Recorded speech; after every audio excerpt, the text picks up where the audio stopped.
Hello again. The World Health Organization says the number of deaths from cholera in Zimbabwe has risen to 565, with more than 12,000 people infected.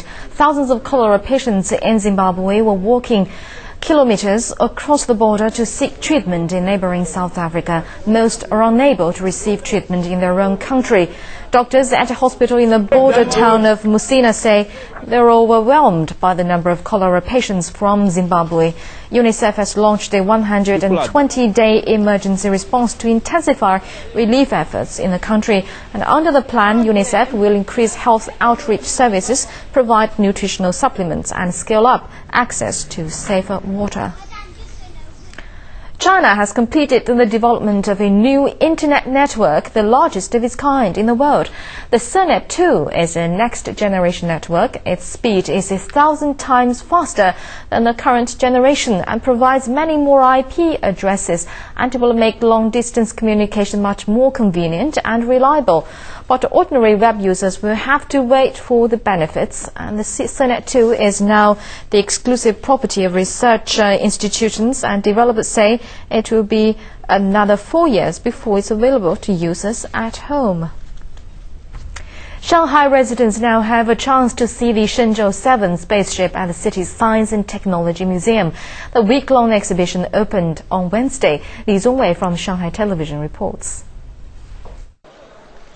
The Shenzhou 7 re-entry capsule and its decelerating parachute will be part of the week-long exhibition. Although the orbital and propellant modules of the craft were left in outer space, models will be available at the exhibition. Officials said one of the highlights is the extravehicular camera. We watched the Chinese astronauts' first ever spacewalk through this camera. That was really exciting. Apart from the glory of Shenzhou 7, visitors can also check out other items showcasing the country's space exploration program. These involve 7 carrier rockets, including the Long March 5 that will be launched in future missions. Models of Chang'e 1 lunar orbiting spacecraft and the future moon rover will also be on hand. Visitors can pick up tickets to the exhibit for free from the city's thousands of newspaper stands.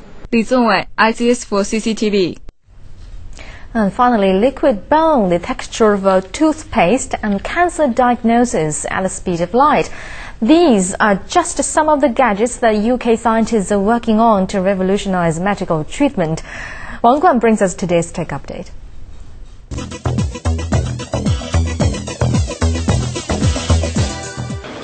So we just place it over here. This optical device allows doctors to discover immediately whether their patient's cancer has spread from the breast to the lymph nodes. After doctors have identified the lymph gland, they remove it from the patient, carry out a biopsy on the gland, and then cut it into 2. An optical scanner will check the whole surface of the lymph gland. The signal it gives out when it finds cancer is different to the signal from non-cancerous glands. The red part on the screen indicates cancer. The procedure not only eliminates the need for more pathological tests, but allows surgeons to remove cancer cells right away. Another big winner at the Medical Futures Award on Tuesday was a polymer-based liquid bone invention from a team based at the University of Nottingham. It starts at the same texture as toothpaste, but when it's injected into a person, the body's temperature hardens it, and giving it similar features to normal bone. Once surgeons have injected the material, new bone tissue and stem cells will migrate to that site. Over a 6-month period, the polymer will gradually break down as it's replaced by regenerated bone tissue. The inventors of these and other inventions all hope their new techniques will take off around the world, earning them millions of dollars in funding along the way. Wang Guan, CCTV. Before we go, a brief look at the weather forecast around the world. Here's Hala Muhyiddin.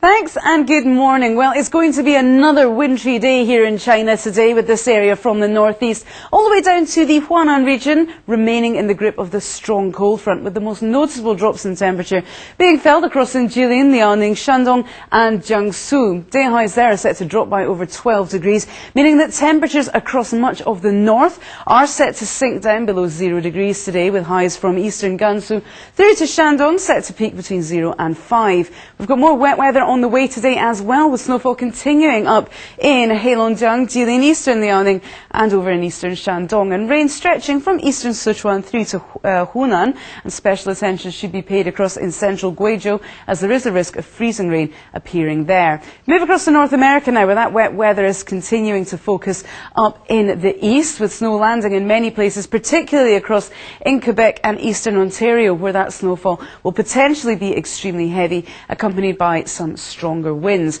However, across in the eastern US, we should see that wet weather dying down today, becoming fairly light. Now, temperature-wise, it's going to keep getting colder, particularly in central parts. Highs will fall by over 10 degrees around the Texas area, but temperatures will also keep fluctuating. Now, tomorrow is set to get drier across in the eastern US, and that snow up in Canada should also die down somewhat. And that's all we've got time for, but your World City forecasts are coming up next.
Well, that's all for this edition of Worldwide Watch. I'm Li Dongling in Beijing. Thanks for watching.